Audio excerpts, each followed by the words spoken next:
Hey everybody, welcome. If you are a regular subscriber to the channel, this may not interest you. This is a video for my hiking friends, for those who want to go hiking if they're over 40, out of shape, out of breath, and don't know where to start. This is the video for you. So hang here with me, and we're going to go over everything you need to know if you want to pick up hiking as a hobby or if you want to get back into it, things that you might have forgotten about. So my name is Beth. A lot of people call me Squeak. A lot of people call me BRG. Call me whatever you want. So, it's better than some other names that people have called me over the years. So, I run a hiking group called Restart on Meetup. I actually started that group in New Jersey when I lived there as a way to get out because I didn't want to hike alone and to meet people because I lived in New Jersey and I didn't know anybody. And that group ran for about 10 years, and then I moved back to Pennsylvania. And unfortunately, I tried to keep both groups going, but it was just too far from where I live in Pennsylvania. So I started the Restart group here in Pennsylvania and closed down the one in New Jersey. And we now run multiple hikes a week. There are several hike leaders. So I run all of the turtle hikes. And so turtle means that you are slow, you're out of shape, you don't know what you're doing. You don't want to feel bad about going slow. You don't want to feel like you're holding people up. And the way those hikes work is that I'll plan a hike for turtles that is 3 miles or less, and with very little inclination increasing or decreasing, and unknown trails. And I hike in the back with the slowest hiker championing them on. So that is a turtle hike. Heather and Jen run turbot hikes very often. Jen offers, we call her Army Jen. Army Jen runs a lot of our backpacking trips, and those are for folks who have a little bit of experience with hiking but aren't super fast, but are also not complete turtles, right? And then if you every once in a while we'll run a rabbit hike, and rabbit hikes are for people who can hike fast, who know what they're doing, who can keep up speed. The group was formed because I had an experience with another hiking group, and I'm going to talk more about hiking groups later. It was started when I was in New Jersey. I was on a hike with a group, and we were really going at a good pace. I happened to be on call that weekend, and I had gotten a phone call, so I had to take the phone call, and then my shoe got stuck in the mud. That actually happens a lot, because it's going to happen in another story I tell you later. So by the time I got done with the phone call and got my shoe stuck out of the mud, I was behind, but it was okay, because I had told the hike leader, like, you go, I'll catch up, or I won't, and I'll be fine. And I came across a woman who was sitting on a log. It was a trail that wasn't very well blazed, and so she was sitting on a log, and she was like sobbing, and you could see she was shaking. She was so nervous and scared. And I was like, and I can't remember her name, Linda, let's say. I'm like, Linda, what's the matter? And she was so thankful to see me. She's like, well, they're so fast, and I can't keep up, and I don't know where I'm going, and now I don't know how to get out, and I'm lost. I'm like, honey, we got this. We're going to hike together. Let's go. We're going to go together. We went real slow. And then it was a camping trip weekend, so she ended up going back with me. And I just thought to myself that night, like, I really should start a group on Meetup for people who are not fast, right? Because, sometimes you go out with these groups and they're like lightning speed. And I'm like, what are you looking at when you're going that fast? I'm a saunterer. John Muir, if you're familiar with John Muir and his work, he's sort of the father of hiking. And he always said, like, don't go in the woods, like, to run, like, saunter, take your time. And that's what I do. I'm pretty chill. So I'm not in any hurries to get out of the woods, because then I have to come back to paying taxes and, parking my car. So this is a group for people who are slow. And you never have to feel bad. I am never going to make you feel bad. I hike in the back. I make it very clear in the descriptions of my hikes. I always make it, the leaders always make it clear who's leading the hike and what level you should have. Please be honest about your ability. It's very frustrating for the hike leaders. Like, if you're a rabbit and you want to come on one of my hikes, you are going to think it's horrible. You are going to be disappointed because we're going slow. It's a short hike. Doesn't have a lot of like inclines, so you're not seeing a lot of vistas. I try to pick interesting things. I happen to like water a lot, so there's usually waterfalls or a creek or something. But it's really designed for people who are learning. So if you want to come to show off that you're like the best hiker in the world, you are going to be bored off your rocker. Likewise, if you're not a great and strong hiker and you want to go on one of the harder hikes with Jen with Army Jen or with Heather, you're going to be really slow. You're going to hold everybody up. You're going to feel bad about that. And they're not going to make you feel bad, but they're going to get frustrated too because they told you not to come if you didn't have the ability. So just be honest about your ability. That's all we're asking. Just be honest. If you don't know your ability, start off at a turtle hike. And if that's too slow for you, then you can kick it up a notch. Right? So let's assume that you have never been hiking, or it's been 100 years since you've been out on the trail. So just to give you a little background, I'm on the board of the Appalachian Long Distance Hiker Association. I'm a member of the Sierra Club. I'm a volunteer for the Appalachian Mountain Club. I volunteer up in New York at Harriman State Park. I do a lot with the trail. I'm a trail angel on the trail.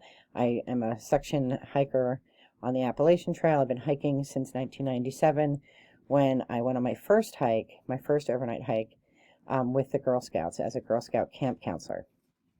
I didn't come from a family that did hiking. My father was a hunter and a fisher. I wasn't allowed to go hunting because everybody knew that I'd be saying, Bambi, run. I would go fishing with them, but we didn't, hike or anything like that. So it wasn't part of the fabric of my growing up. I grew up as a steelworker's daughter. Just wasn't part of what we did. So I always loved nature. We always were like outside and things like that, but hiking wasn't part of it. So when I was a Girl Scout camp counselor, I learned how to hike. So I had become a certified archery instructor and a certified hike leader, and I have maintained a relationship with the Girl Scouts over the years, and I'm an outdoor leadership volunteer as well. So I help train troop moms and troop leaders how to hike, how to backpack, how to camp, how to cook things on an open fire. So I come to you with lots of experience with hiking, but I'm not an expert on anything in this world, even what I'm trained in for work, right? There are people who know more than I do. This is the best advice that I'm going to give you. Other people do things different ways. You look at all of the evidence, look at all of the things, do all of your own research, and then find what resonates with you, especially when we talk about like backpacking. There's all different strategies, whether to be hyper light. Like when I started hiking, that wasn't even a thing. And even if it would have been a thing, the Girl Scouts, they didn't have the money to do hyper light. The lighter something is, the more expensive it is. And the Girl Scouts didn't have the money for that. So, do your research, and really what it ends up being in the end, and this is the truth, no matter whether you're going on a 3-mile hike or, a 2,200 mile hike, what is comfortable for you? And as we say in the hiking community, hike your own hike. If you come hiking with me, I will probably give you a trail name. My trail name is Squeak. It was given to me by the Girl Scouts. Navigator, who often comes on our hikes, I gave her that name because she knows why. We have Dawn, whose nickname is Sherpa. There's a story behind every name, and you have to come on a hike with me to find out why people call me Squeak. And I'll tell you, it doesn't have anything to do with bagpipes. And it doesn't actually have anything to do with mice, although I kind of grew into my name from a mouse story. But you have to come meet me to find out. All right, so let's talk about what you do. Now, why do you say over 40? Well, I'm over 40. I'm over 50 now, but I started this group when I was 40. I just turned 40. And nothing against young people. I love young people. I have worked with youth my whole life, and I love them. I'm a professor. I was a teacher, youth group leader. I love kids. I do the Girl Scouts. But I want to hike with other adults, people who are my age. Young people in their 20s, they're fast, and they do a great job, but they're fast. Some aren't. I don't actually check your ID. So if you are 25 and you want to hike with a whole bunch of old farts, that's entirely up to you. I'm not going to card you, but just know that this group is not meant for children. We ask you to leave, Fiona and Fred at home. And most of the hikes, we don't allow you to bring dogs. Not because we don't love dogs. I love dogs. But some of our members are scared of dogs. So we want the environment to be safe for everybody. You are welcome to go on the trail anytime with your pooch. Anytime. I'll give you the map. I'll give you the directions. But with the group, because people are scared, we just want everybody to be comfortable. So leave Fiona, Fred, and Fido at home. All right, so that's enough about the group.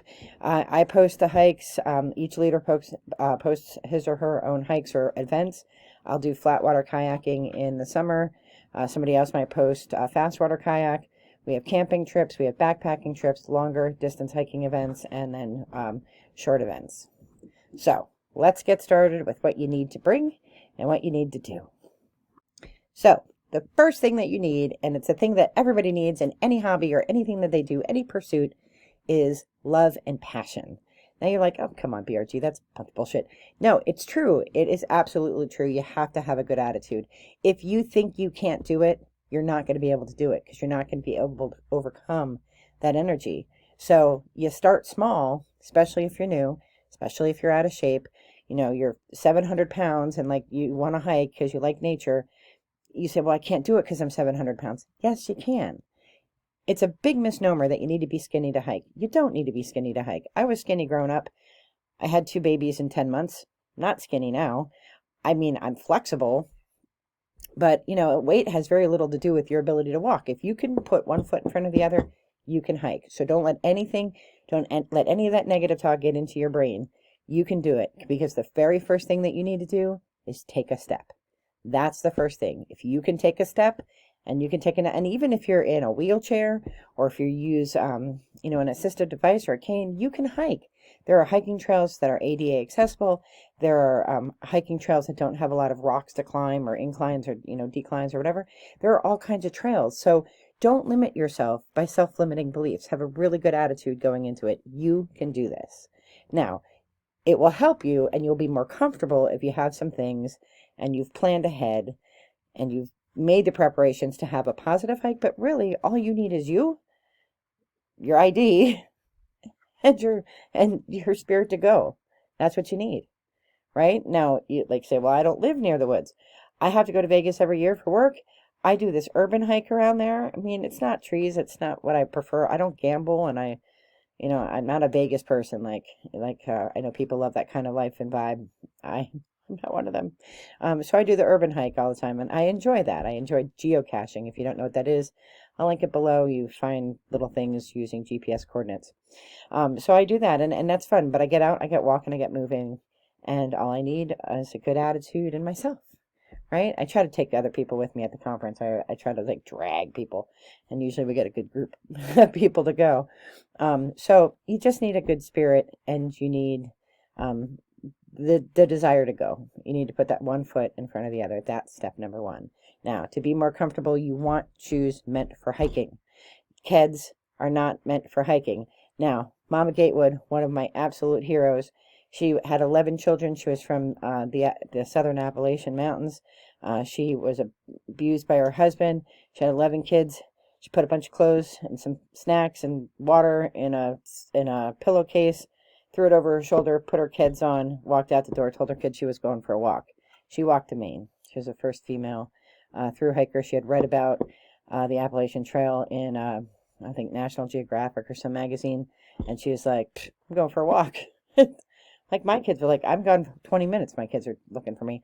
But she walked, and she actually was the first woman to hike the Appalachian Trail, and she was the first person to do it, I think twice, and then the first person to do it 3 times. So, inspirational, Mama Gatewood. There's a book about her. You should read it. You don't need expensive stuff to go hiking is the point of Mama Gatewood. She had kids, and she had a pillowcase. Now, I don't know how she managed I don't know how she managed. She had a shower curtain for her, tarp. She had nothing. So when people say, well, you have to buy this and you have to buy that, that's hogwash. You don't. But you'll be more comfortable with some things. And the first thing is comfortable shoes. Shoes meant for hiking. Now, some people really like hiking boots. I started as a hiking boot person because I wanted that ankle support. But I was a swimmer and a diver, and I felt after a while that my ankles just felt locked in place and I couldn't maneuver rocks and boulders. And somebody said, well, you should wear trail runners, which are a sneaker looking thing, but they're actually treaded on the bottom for hiking. And I will honestly say that I have never turned back. I do have boots for when I post hole or go snowshoeing, but during the summer months, I wear trail runners. And people have all kinds of opinions about the best brands. I love Oboes. Those are my favorite. I have worn other ones, and I like them too. I have a different brand now that I like them a lot. They're very comfortable, but they have this thing in the back that I don't like. Try them out. See what you like. They go on sale. You do need to get them from a specialty shop. They're not kind of shoes that you get from, you can't get those kind of hiking shoes at Walmart. You have to go to a sports shop. I absolutely recommend getting, if you're going to be serious about this hobby, getting a membership at your closest REI, even if you can't go physically to it. You can shop online. I'll provide a link down below. They have a 100-day return policy. So you get a pair of shoes, you go on a hike, you're like, holy crap, these suck. You can send them back and you get something else, and they'll refund your money. And they're great. And I would say for all your big gear, if you decide to go backpacking, all your big gear, even though it's a little bit more expensive than maybe buying on Amazon or whatever, if you have the ability to buy through REI, through one of their sales or something, get your pack, get your tent, get your big stuff from them, because they have that great return policy. So, but if you can't afford that, Walmart is fine. Walmart has hiking shoes. Walmart has all the things that we're going to talk about. Do what you can afford. Don't feel like oh, well, I can't afford to have REI stuff. Again, Mama Gatewood, pillowcase, kids. You don't need everything fancy. It's nice if you can afford it, but if you can't, don't sweat it. Buy what you can afford. Borrow some things. If you're not sure if you're going to like it, don't borrow shoes, but borrow, like, backpacks and, hiking poles and all that. Borrow some of those things first to see what you like and what you don't. And then, build up your kit as you go on. I've been hiking for a long, long time, and I find new products all the time and replace things. I've kind of fallen into things that I really, really like my Ursack for my food, and I use Black Diamond poles. Like, there's things that I like that over time I've like settled into that I like them, but I keep an open mind because there might be something new on the market that I might like down the road. But you don't need all these things unless you want them. Shoes, you should spend money on shoes. They support your body as you're hiking. You need to be kind to your feet. You might get blisters. Moleskin is the best thing, I think. I actually don't ever have feet issues, so but moleskin and leukotape are like the best for things like that. And if you suffer from plantar fasciitis, you should talk to your doctor about what is best to do. All right, so once you have your shoes, you want to think about your clothes. Now, remember this phrase: cotton kills. Don't wear cotton of any kind next to your body. So underpants, bras, shirts, pants, socks. Did I say that? Gloves. No cotton. You want wicking clothing that takes moisture away. You're thinking, well, I'm hiking in the sunshine, squeak. That is true, but you're going to be sweating like crazy, and cotton doesn't dry. And then that wetness lays there, and before you know it, you've got blisters and sores. One of the number one reasons people get blisters is because they're wearing cotton socks. Walmart has wicking socks. You can get like 10 for $10 or something like that. I completely recommend Darn Tough, Farm to Feet. There's all kinds of different fancy sock companies. Darn Tough has a lifetime return policy, and I've returned many socks over the years that have, gotten worn out and gotten holes in it, and they replace them. It's a direct replacement, and I've probably exchanged 20 pairs of socks in my lifetime, and so they're worth that $25. And they also run sales, so you kind of wait for the sales and you buy them, and then you have them. And I recommend them. But again, Walmart has wicking socks. You can get them there. You want to layer clothing, especially in the colder months. You want to be able to, you can't put something on that doesn't exist, right? But you can always take things off. So you want to start with some base layers. Again, not cotton, and layer over top of that. You can put stuff in your backpack and that's if you're through hiking, or if you're just going for a day hike. You can take off shed your layers and put them in your backpack if you get hot. Okay, it's up to you whether you want to wear shorts. A lot of people do wear shorts on trail. I tend not to. I tend to wear long pants, hiking pants meant for hiking with lots of pockets. That's only because I have been bitten by ticks, and I don't particularly like the medicine that I have to go on when I get bit by ticks. It's just my preference. If I'm just doing a quick hike, like a 2-3 mile hike, I'll probably wear shorts, maybe. But I have a whole thing of hiking pants, so I like to wear those a lot. And even in the heat, I find the pants are good. Yeah, so clothes are important. Trekking poles, or a walking stick. Walking sticks are great, and they're beautiful, and they're gorgeous, but I have a few that people have made me that are beautiful. I don't take them on the trail because they might break. And I wouldn't want to break something that somebody made for me. I like trekking poles because you can pack them up and store them in your backpack.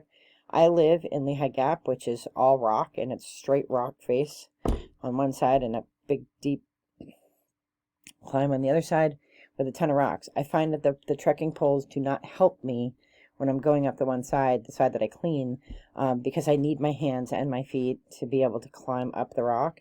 So I can stow my my trekking poles in my backpack. Can't do that with a walking stick. You have to like figure out what to do with it. So, but again, personal preference, whatever you want. Walmart has great trekking poles. You can get great trekking poles on Amazon. I like the Black Diamond brand, but, you know, again, get what you can afford. And, you know, I will say that, like, I've had this set of trekking poles for probably 6 years. My Walmart brand that I have here in case hikers need them, like, they break all the time. Like, they don't last. So I got mine on my trekking poles on sale, but even if I had paid full price, like, it was worth it because I didn't have to replace them every season. So think about long-term and short-term goals. All right, you want to have a backpack. So obviously for a day hike, it just needs to be like a knapsack. You do want one that's kind of made for hiking because it'll have all the compartments you need because you need to carry water. You should have water with you. I always say 2 liters an hour is a good like thing to think about. So you want to have, you know, you want to have water with you. If you're going on a longer hike, you'll need a filtration system. So the Sawyer Squeeze, I think, is fantastic. You'll want a clean bottle, dirty bottle, and there's a way to clean your water. We do that when we go backpacking. You know, if you're going to be out for a while, you want to have your filter system with you just in case. You know, because anything can happen. Weather can happen. You know, something you could get lost, right? So you want to have that little tool with you. People ask me about whether you need a gun on a trail. That's really up to you, and it's really up to the laws of your state and the rules of your trail. I carry a pocket knife with me. I've only ever used it to open up pepperoni. So, you know, I'm not out there whittling sticks. A good kind of thing to keep in mind is that backpacking is walking and staying overnight. Camping is having like lots of food and fellowship, and then you go hiking as part of it, right? So backpacking is walking and you're staying overnight. So everything should focus on the walking aspect, and then the overnight stuff. Like, I don't make a big deal. I don't even make a fire most of the time because I don't want to have to stay up with it. I go to bed at hiker midnight, which is when it gets dark. So I don't want to have to make a fire. I don't want to make fancy food. Most of my food is made in a Ziploc bag. It's usually ramen with Spam in it, and then like turkey bites, like in pepperoni. It's like, you know, it's not fancy. When I go camping, you know, I bring my cast iron pans and I'm frying up steaks and I'm doing the whole 9 yards. If you want to go camping with me, we have a camping trip coming up, and I've been told they're fun. So, and it'll fill up soon, so you should sign up. All right, what else do you need? Okay, so this is controversial because I will say that I've never actually used this, but I always bring one anyway because you never know. I bring a compass, old school compass, and if you don't know how to read one, there are millions of videos on YouTube to learn how to read a compass because you might get lost and you might want that compass. You know, there are no bathrooms in the woods. You have to use the bathroom. I have a whole trick that I do. I have to go into the woods to do my business. I put one of my trekking poles with the handle facing the direction that I'm going. I make sure that I can see that trekking pole when I go into the woods. Wherever I go to the tree, you know, you're going to dig a hole 6 inches. That's deeper than you think it is. You're going to squat. You're going to do your business. You're going to bury everything. You're going to have that trekking pole in your sights. Then you can walk back to it and keep hiking. Don't lose sight of that trekking pole. And make sure you have it in the ground really good so that it doesn't fall over. All right, so that helps you from getting lost, because many hikers will tell you they've gone 3 miles in the wrong direction because they didn't know which way they were going when they got back to the trail, because it all looks the same after a while. Some people on the AT will brown blaze, which is hiking from shelter to shelter that has a privy, but other trails don't have that, so have a strategy. All right, so compass in case you need it. You want to bring a paper map of your trail. Now, a lot of people bring their cell phones, and that's okay. You may not have service. So, and you may run out of battery. If you get lost and, you know, God only knows, you know, things can happen. You can drop your phone or whatever. You want to have a paper backup. I'm old school. I'm old, so I always have a paper sample of the map. I have my phone with me, and I have it on all trails, which I'll talk about in a little bit. You know, I have it on that, but just in case those things don't work, I still have it on paper. I still have that compass to help me get out. You want to, if you are bringing devices, you want to bring a portable charger. and you want to make sure that was charged before you come out. They sell them at Walmart. They're pretty cheap. You can get them on Amazon. You want to be able to have at least 5 charges, so that you can charge your devices.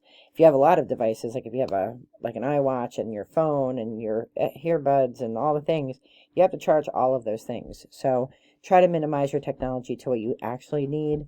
And if you have a Garmin, make sure you're able to charge your Garmin Finder. You want to bring water and snacks. You should always bring water. Always, always, always, and bring more water than you think you need. Always, always, always. A lot of people will bring like packets to add for like a lunch. That's fine. But soda, beer, like we always do a margarita mile. My buddy Nav and I save the drinking for when you're done with the trail.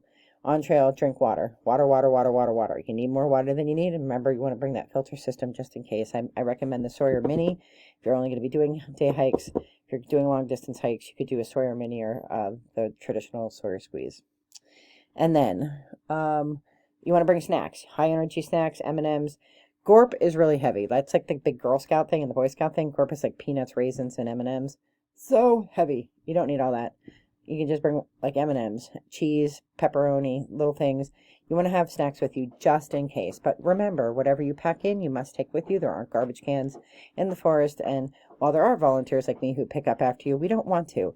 Be very, very sensitive to micro trash. Like when you open something and then there's like that little piece that falls, like, like don't junk up the world, right? So take everything with you that you've brought in with you.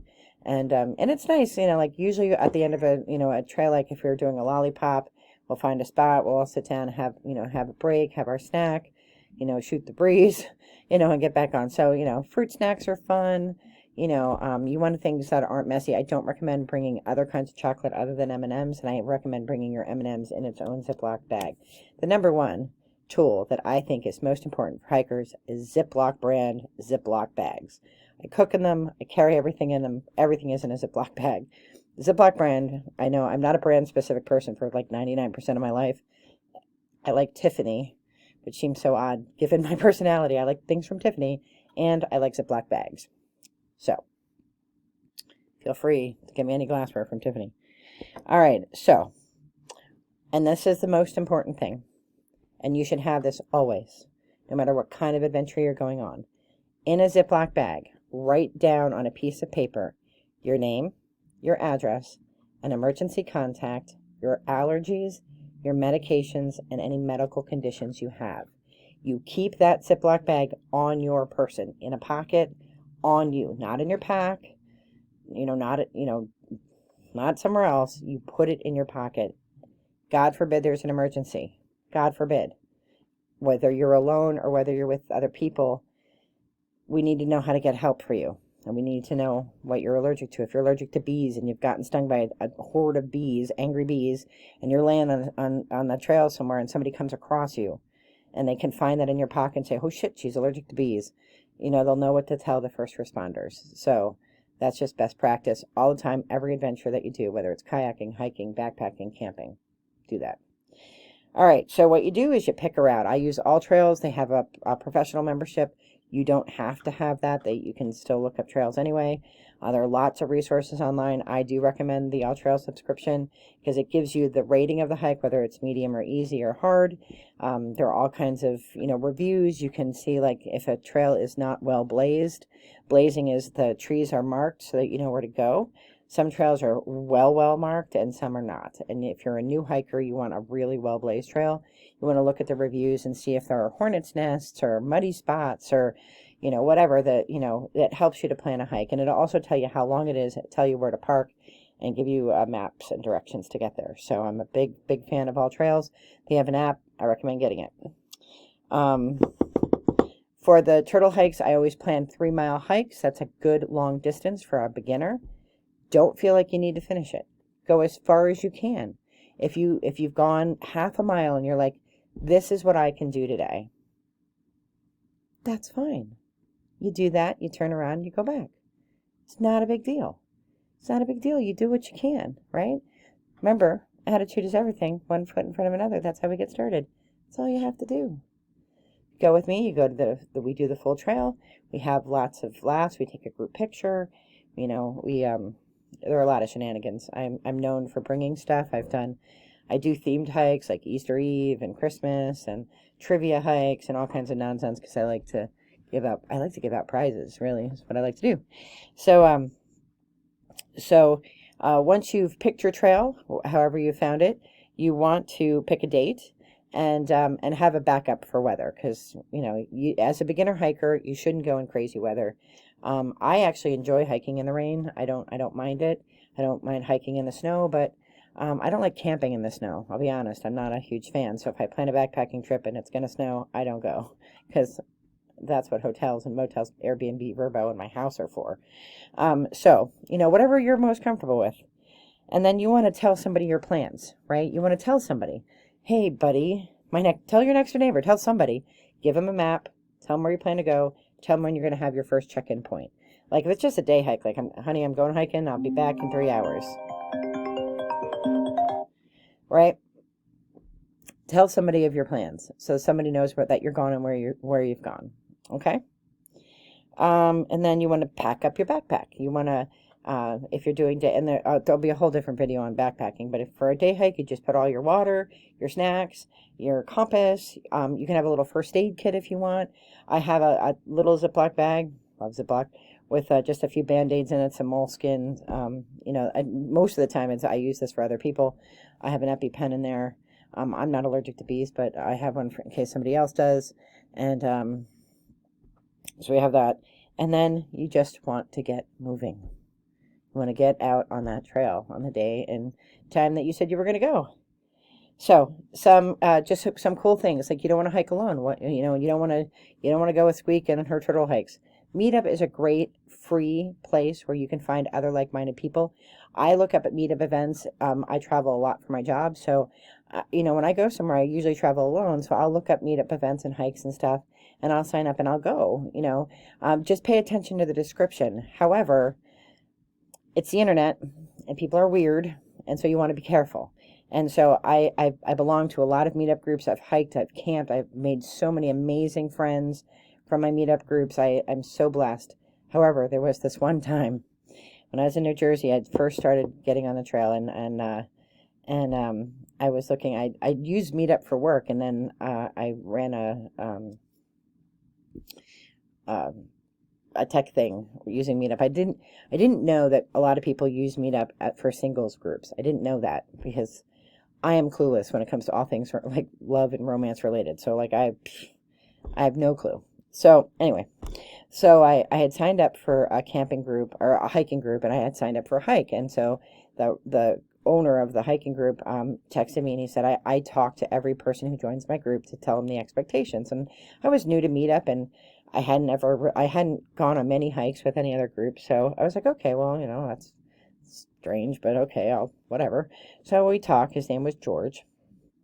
And George was, the energy was off right from the start. The energy was off, and I'm really good about telling energy. And he said, this is the hiking group. It's not, he said it's not for fast people. I'm like, thank God, because I'm not that fast. I'm a saunterer. And then he goes, are you married? And I'm like, what business is it? I'm a private person. You don't need to know my business. Like my feathers got all ruffled. I'm like, but it was mostly the way he said it, because it wasn't like, hey baby, are you married? It was like, he was like confrontational about it. And I was like thinking to myself, what business of that is yours? And I'm like, yeah, why? And he's like, well, I want you to know that if I think you are cheating on your husband, or I suspect that you are running around on your husband, I will call him and I will tell him. And I was like, honey, I'll dial the phone for you. How's that? Like, not your business, buddy. Like, you don't know what people's relationships are like, or what business is it of your, like, are you my dad? Are you like my priest? Like who are you? Like, who is this guy? And I got this bad energy, and I'm like, and he's like, well, you don't have to be cocky. I'm like, why is this your business? He's like, well, I have a lot of people cheating on each other. Well, what had turned out, what I found out much later from another group that had split off from that group, is that his girlfriend had been cheating on him in that group. And, and that had just happened when I joined. So that's what it was about, but still creepy and crazy. Now you would think, Squeak, like, that's a warning sign. warning, Will Rogers, don't go on this hike. But I wanted to go on this hike because it was a trail I wanted to do, and I didn't want to do it alone because it had some interesting rock faces. And so I go anyway. And it was muddy. And my foot, again, got stuck in between two rocks in the mud. And this very nice older man came over and helped me. And because I had my trekking poles, but I was able to get my foot out of my shoe, but I wasn't able to get my shoe out of the rocks. So he came over so that I could hold on to him and then pull my whole foot out. And there that guy is taking a picture of me. So, I mean, listen, I'm a really nice laid back person, but in the words of my people, don't fuck with me. So I walked right up to him and I said, can I have a copy of that picture? He's like, well, I told you, I don't stand for people. I'm like, listen, I'm going to call my husband right now. You and I are going to call him right now. And I dialed my phone. I'm like, Dave, there's a guy here who thinks I'm running around on you.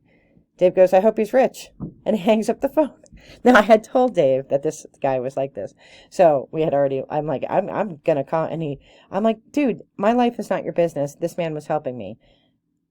And so I never went on a hike. I actually left the group and I never hiked with them again. But, like, be careful. This is a cautionary tale. My group, I don't put up with shit like that. So, and I've had some women request that, like a person might have a talking to because they are like a little bit stalkerish. I don't put up with nonsense. I might be really nice and really laid back, but I don't put up with bullshit. So that doesn't happen, at least on the hikes I run. I know Heather doesn't put up with crap, and Army Jen was in the Army. She really doesn't put up with crap. So the three main hike leaders, we have a guy that runs hikes too. Every once in a while, he runs camping trips too, and he doesn't put up with crap. So you're safe in our group. Nobody's going to be reporting home about your private business because it's not our business. So anyway, there are also Facebook groups out there that you can join that are all about hiking for whatever region you're in. And finally, if you are interested in the Appalachian Long Distance Hiking, I absolutely recommend the Appalachian Long Distance Hiker Association. They can help you get started. They have lots of great events throughout the trail days in Damascus, Virginia, and you can meet a lot of great people. So this video was really, really long, and I'm sorry. I will try to timestamp it if I can figure out how to do that. And I am wishing you all the best of the trail. If you have any questions, please post them down below. If you have any suggestions, things that you recommend, take pictures. Don't leave your garbage in the woods. Be safe. And I'm wishing all the best, light and love, best of the trail. Take care. Bye-bye.